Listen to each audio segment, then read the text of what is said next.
the full expectation is that he will play this year out.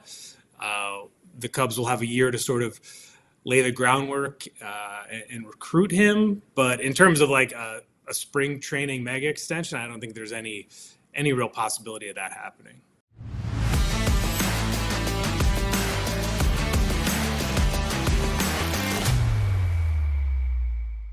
Here we go. We got Patrick Mooney on with us. The Cubs have had a good offseason. I have to give them credit, as much as that pains me to say. I think they've had a pretty decent offseason. I'd love to get one more nice piece. And whoever that is, I don't know. It's not my money. It's the, the people that own the Cubs. And I hate to say their names, but I'm not going to. But they've had a good offseason. They've had a better offseason than probably anybody except maybe the Dodgers and the Yankees. And the Mets.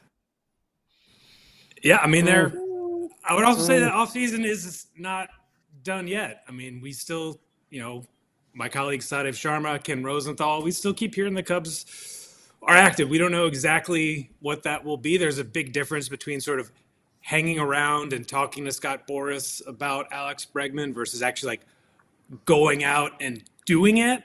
And I think that's where the Astros have had kind of an advantage in a way that the Cubs don't, because Tom Ricketts is not that type of owner who's just going to call up Scott Boras and close a deal here. But whether it's another pitcher, I think until Bregman signs elsewhere, the Cubs are going to be involved. And I think by the time they get to Mesa, the offseason, which has been pretty good, could look a lot different by that point too. All right, so before we dive into 2025 storylines and things that we know for certain and what's on the roster, let's cover Bregman really quickly. What do you think? Where are we at with the Cubs? What inning are they at with Bregman and the negotiations? And do you think that it's real? I know someone was floating out a 400, and if it has opt-outs, maybe that's enticing for him over a 156 from the Astros. But do you think this is serious?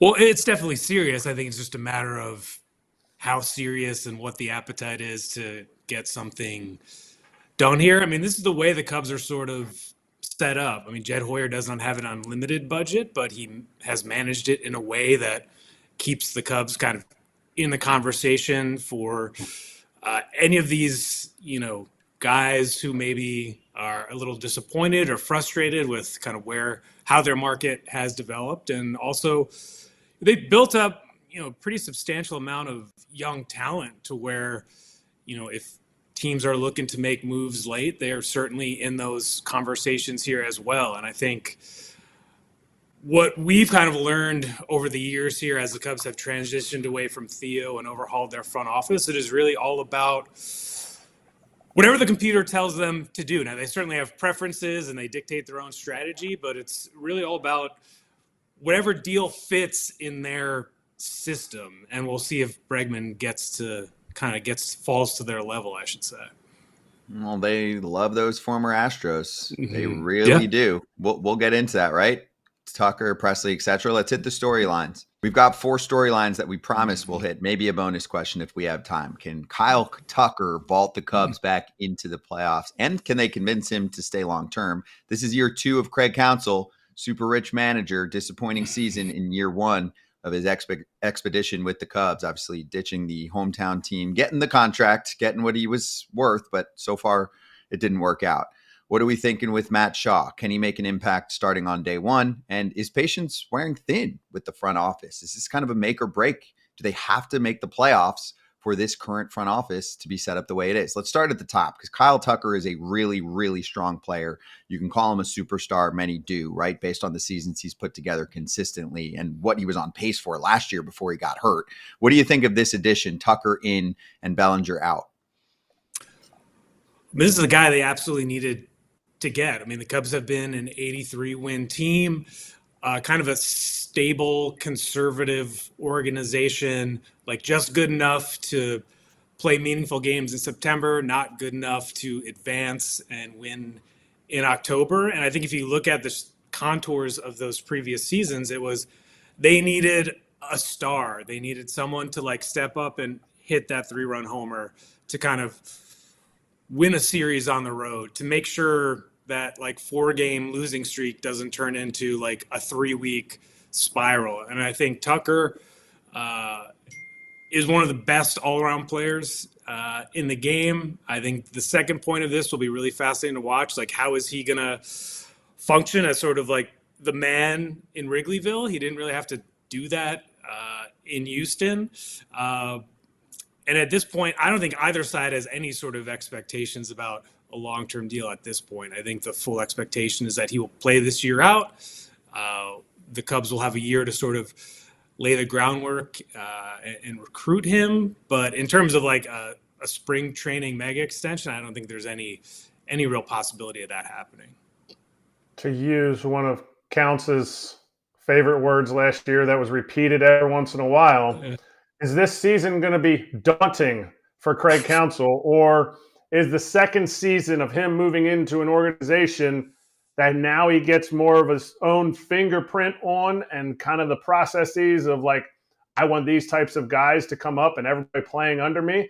Is there going to be something new in year two? Yeah, that was a great get you guys had of Pat Murphy acknowledging that Counsell wouldn't call it trolling the Brewers, but it was definitely a specific word choice of saying that the Brewers are this daunting challenge, when undaunted is this kind of very personal motivational slogan for his old good buddy Pat Murphy. But yeah, I mean, this is where Counsell's supposed to really put his imprint on the team. I mean, the front office views him as part of the inner circle for every major decision. So the product on the field is going to be, on some level, a reflection of his belief system and priorities. He's someone who comes into the office occasionally throughout the offseason. He's, on Slack, he's reading reports, he's watching video. So, I would imagine, as you guys know, he's not the most animated guy, but in terms of how this pitching staff is going to be deployed, that's a huge point of emphasis for Counsell. I think he was the one who put pressure on the front office publicly at the end of last year during that daunting sort of monologue of saying we should be trying to build 90-win teams around here. And he, has certainly been a voice behind the scenes trying to kind of create a sense of urgency that I think you've seen in the moves the Cubs have made this winter. Is one of the reasons the moves, we talked about Alex Bregman. Sorry, I still have Cardinal hair on my hat here. is one of the reasons why is because the prospects are coming. And we talked about Alex Bregman earlier, and they have Matt Shaw, and he's supposed to possibly be there on opening day as their third baseman. Is that what's happening with the Cubs? They finally built this farm system up to a point where the prospects are coming and they're going to be used a lot to help solidify this roster? Well, AJ, as you know, the Cubs would never overhype their prospects. That never happens. But no team does that. No team does that. Yeah, no, dude. I do think there's a certain logic to you in getting Kyle Tucker. You trade away Cam Smith, another first-round pick out of Florida State, who had crushed it at the Cape Cod League, was very much a fast riser in your system. I think this also dovetails with Counsell's, philosophy, his demeanor. He created a great space for Pete Crow Armstrong to really develop at the major leagues last year at a time when there are a lot of questions about, his offensive development, whether he could kind of play under control. And he told PCA, like, look, just play great defense, focus on what you do well. Counsell's has sons who are right around the same age as PCA, which I think gave him like a nice bit of context to kind of what these players are going through at this point in their careers. And so Matt Shaw, if they don't get Bregman, would get a nice run there. I would say it's his job to lose at third base. The Cubs also have Nico Horner coming off surgery, so it's a little bit of a question mark when he would be ready. And, Shaw could play second base as well. And I think if you're looking kind of over the horizon, it's this trade deadline of the Cubs are going to have a lot of pieces that they can move to go get whatever they need this summer. And I think it would probably be in their best interest to move some of these guys because they have a cluster of roughly, 6 to 7 players in that top 100, top 120 in the industry, and there's just not enough room to give these guys the pathway to develop in the major. So I think if you give Shaw and maybe another guy comes up, and that was a big part of the last Cubs era with Joe Madden, of you have a Kyle Schwarber coming up to DH during those midseason interleague games, and all of a sudden he's just hitting bombs in the playoffs against your Cardinals, AJ. So I'd say, like, if they can kind of methodically work some of these guys in, I think this year will be a success for them. Okay, that makes sense. Listen, you know where I stand with the Cubs. You know how I feel about the Cubs, okay? But it's the happiest place on earth behind Disney World, right? It's the friendly confines. But his patience growing a little thin because they won. It's almost been 10 years now since they won. They finally did it. They broke the curse. The Cubs were told, we're going to win for the next 10 years. And the next year after, they pretty much started kind of going downhill rapidly. You know, Rizzo gone, Bryant gone, everyone gone.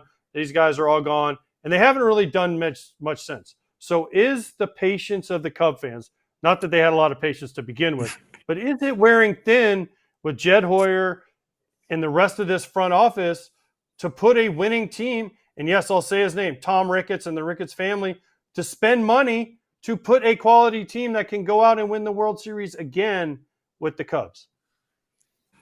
Well, AJ, I don't know how much time you spend in Chicago in the winter, but it's pretty bleak here, man. Like, if you look at the city's sports, yes, that's a good move.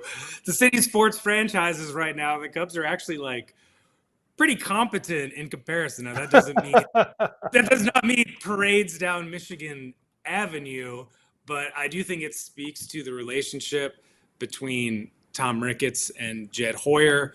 Now, obviously, the ultimate metric is the wins and losses at the major league level, and the Cubs have not made the playoffs since 2020, and that is certainly on Jed Hoyer's ledger. But I think if you look at kind of stylistically, temperamentally, philosophically, like, Jed Hoyer is exactly the type of executive that Tom Ricketts wants running his team.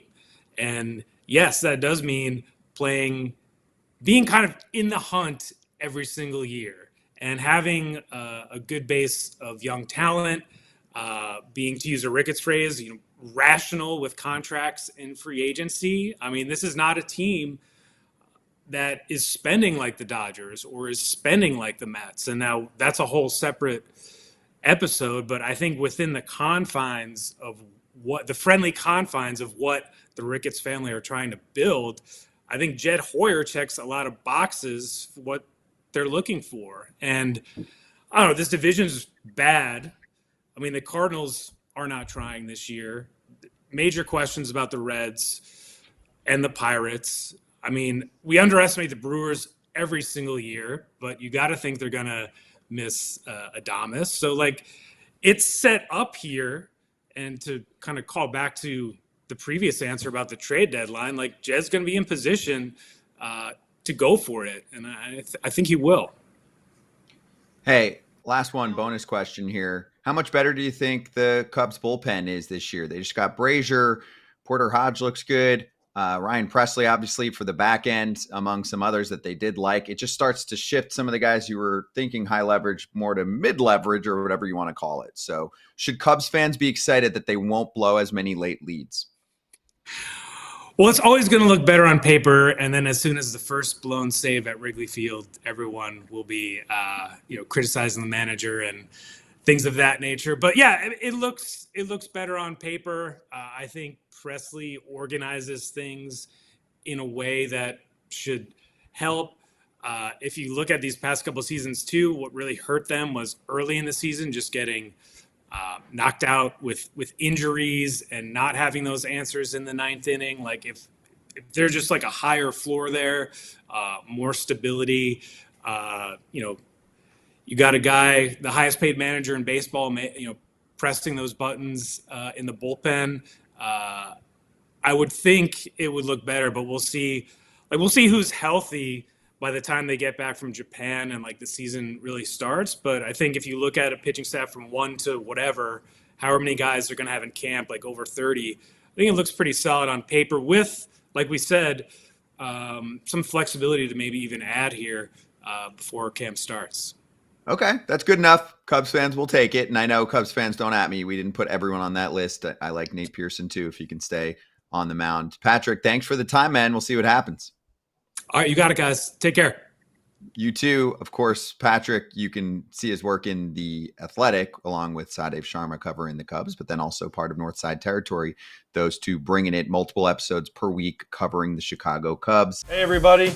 Be sure to like and subscribe for more content. We're back here every weekday, all year long, so do not miss an episode. The videos are coming in all day. Here's another video you might enjoy. Baseball the way it should be covered.